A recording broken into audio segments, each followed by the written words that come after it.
Let me tell you a story about interest rates, currency, and a man who saw it coming.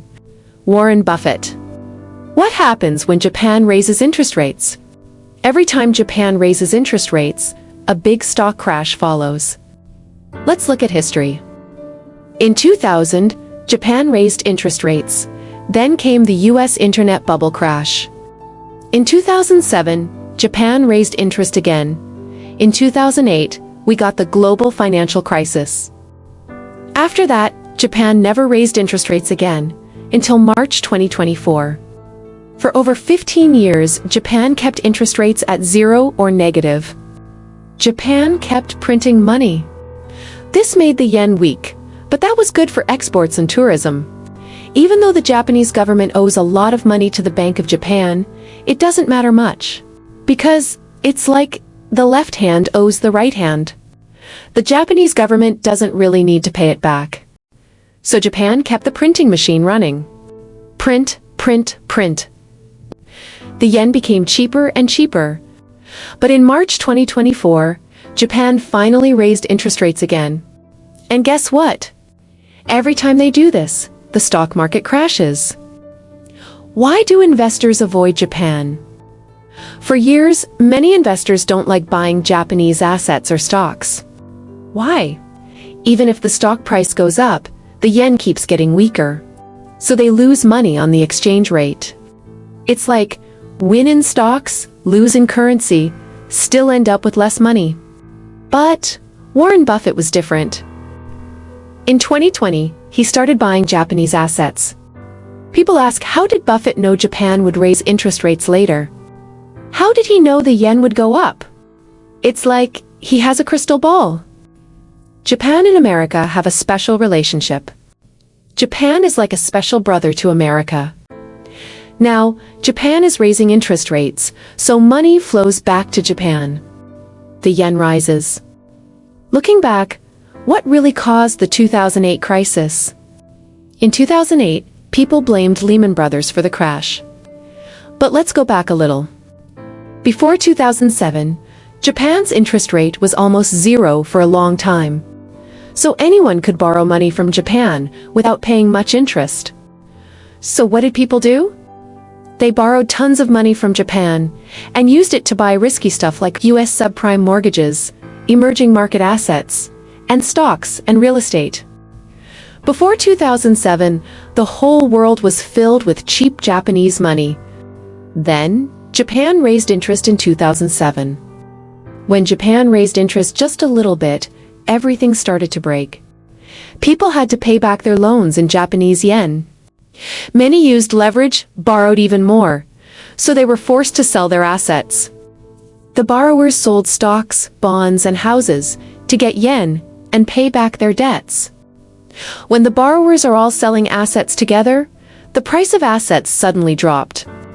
That's why in 2008, global assets crashed, and the yen jumped 40% in value. If you borrowed yen to buy US stocks, and the yen goes up 40%, you're in big trouble. Even you didn't just lose much from stocks yet at that moment, you already lost even more from the currency. Many people lost everything. Some even went bankrupt. Then the US Federal Reserve had to save the market. They cut interest to zero and started printing dollars to let American companies buy back all the cheap assets after the crash. So, who blew up the bubble?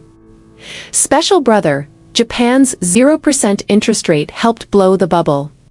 And Japan raising rates popped the bubble, then the US lowered rates to save the day. This isn't the first time. Look back 1997, Asian financial crisis.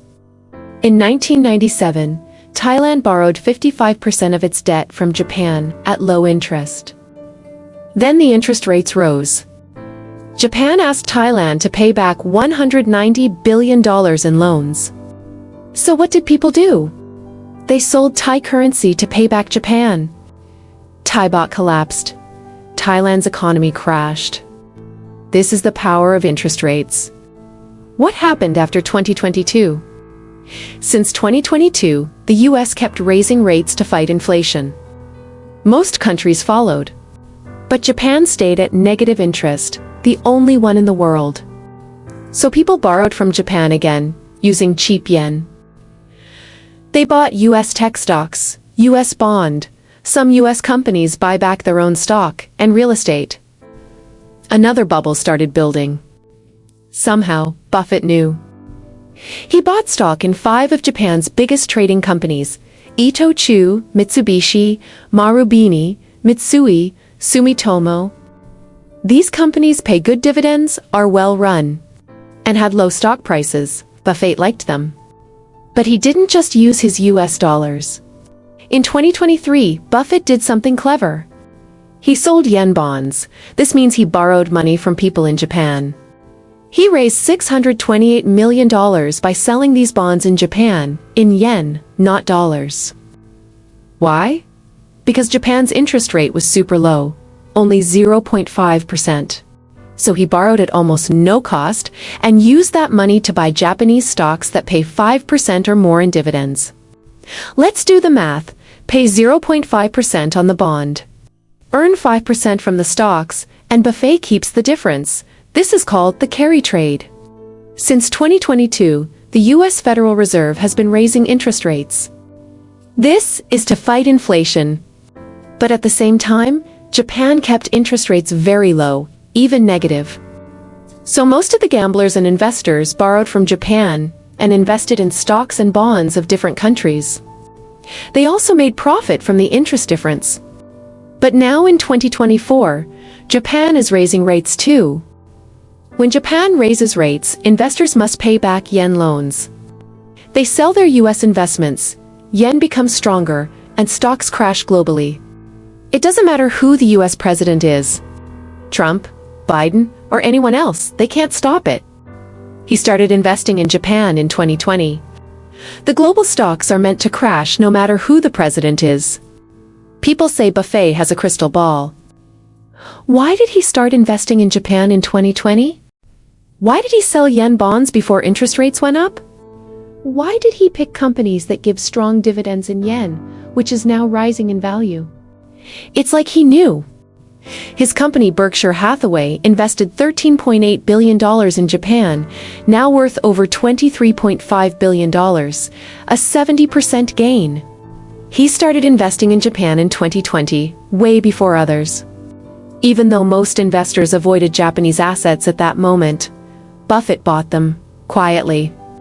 And now that Japan is raising interest rates again, just like in 2000, 2007, because he knew a stock crash is coming. So, what's next? Right now, Warren Buffett is not buying much.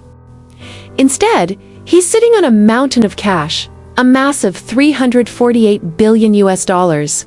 Why? Because he's waiting. Buffett knows something most people don't.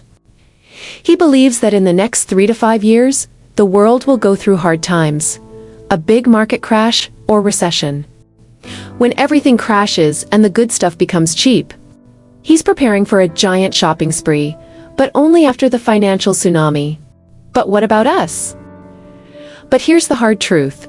If Buffett is preparing for 3 to 5 years of trouble, it means ordinary people will probably suffer during that time.